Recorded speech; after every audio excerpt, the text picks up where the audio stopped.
আমেরিকার পরাশক্তি হওয়ার কারণ কি? আসলে বিশ্বের বিভিন্ন দেশের তাদের সেনাবাহিনীর একটি রণকৌশল আছে, যেখানে তারা দেশকে কয়েকটি কমান্ডে বিভক্ত করে রাখে, যাতে দেশকে ভালোভাবে ম্যানেজ বা পরিচালনা করা যায়, যাতে এরা ভালোভাবে নিরাপত্তা নিশ্চিত করা যেতে পারে। আর যদি কোথাও বিপদের আশঙ্কা হয়, তাহলে দ্রুত প্রতিক্রিয়া দেখানো বা অ্যাকশন নেওয়া যায়। বাংলাদেশ তার অঞ্চলগুলোকে কয়েকটি কমান্ডে ভাগ করে রেখেছে, যেমন ওয়েস্টার্ন কমান্ড, ইস্টার্ন কমান্ড এবং সেন্ট্রাল কমান্ড।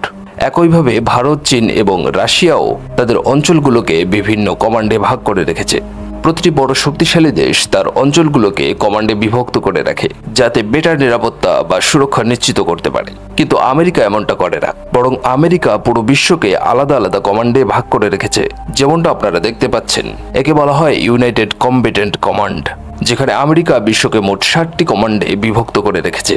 এর মধ্যে মেইন 3টিকে ফোকাস করা যাক। প্রথমটি ইউরোপের কমান্ড বা সমগ্র রাশিয়াকে কভার করে। তারপর দ্বিতীয় স্থানে আসে ইউএস সেন্ট্রাল কমান্ড, যাকে মেইনলি সেটকম বলা হয়ে থাকে, এবং এটি মূলত পাকিস্তান থেকে সমগ্র লিবিয়া পর্যন্ত এর আওতায় পড়ে। কিন্তু বর্তমানে আজকাল সবচেয়ে শক্তিশালী যে কমান্ডটি, এটি হলো ইন্দো প্যাসিফিক কমান্ড। আর আমেরিকান সপ্তম যুদ্ধ নৌবহর, যে নামটি আপনি শুনে থাকবেন, সেটি এই কমান্ডেরই অধীনে আসে।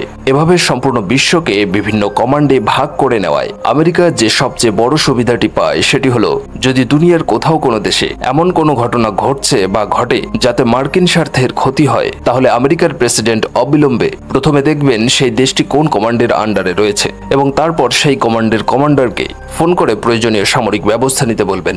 আর এভাবে আমেরিকার প্রেসিডেন্ট কিছু মিনিটের মধ্যেই সেই অঞ্চল বা দেশের বিরুদ্ধে ব্যবস্থা নিতে পারে এবং সেখানে আমেরিকার স্বার্থ রক্ষা করতে পারে। এছাড়া এতে একটি বিশেষ কমান্ড রয়েছে, যাকে ফাংশনাল কম্ব্যাটেন্ট কমান্ড বলা হয়। এর বিশেষত্ব হলো এটি কোনো এলাকা নিয়ন্ত্রণ করে না, বরং আমেরিকা যখন বিশেষ অপারেশন পরিচালনা করে তা সম্পূর্ণ করে পরিবহন ট্রান্সপোর্টেশনের কাজ করে। যখন বিশেষ করে আমেরিকান সেনা কোথাও যুদ্ধ করছে, সেখানে ট্রান্সপোর্ট বা পরিবহনে অস্ত্র সরবরাহ করতে কিংবা অতিরিক্ত সেনা পৌঁছাতে অথবা বিমান হামলার দরকার হলে এই বিষয়গুলো দেখে থাকে। এছাড়া এটি স্ট্র্যাটেজিক কমান্ড হিসেবে কাজ করে, অর্থাৎ রণনীতি, রণকৌশল তৈরি এবং সাইবার কমান্ডসও এর আওতায় আসে। সাইবার যুদ্ধে এটি বরাবরের মতো গুরুত্বপূর্ণ ভূমিকা পালন করে। সহজে বললে বলা যায়, এটা আমেরিকার বিশ্বে রাজ করার তরিকা বা পদ্ধতি। আর এই কারণেই আমেরিকাকে গ্লোবাল পুলিশ বা বৈশ্বিক পুলিশ বলা হয়। একদিকে বিশ্বের বিভিন্ন দেশ তাদের অঞ্চলগুলোকে বিভিন্ন কমান্ডে ভাগ করছে, যাতে তারা তাদের দেশের নিরাপত্তা নিশ্চিত করতে পারে। অপরদিকে আমেরিকা, যে কিনা সম্পূর্ণ বিশ্বকে 7টি কমান্ডে বিভক্ত করে বিশ্বকে নিয়ন্ত্রণ করছে। কি কারণে আমেরিকা এখন পর্যন্ত বিশ্বের একমাত্র পরাশক্তি, আশা করি বুঝতে পারলেন।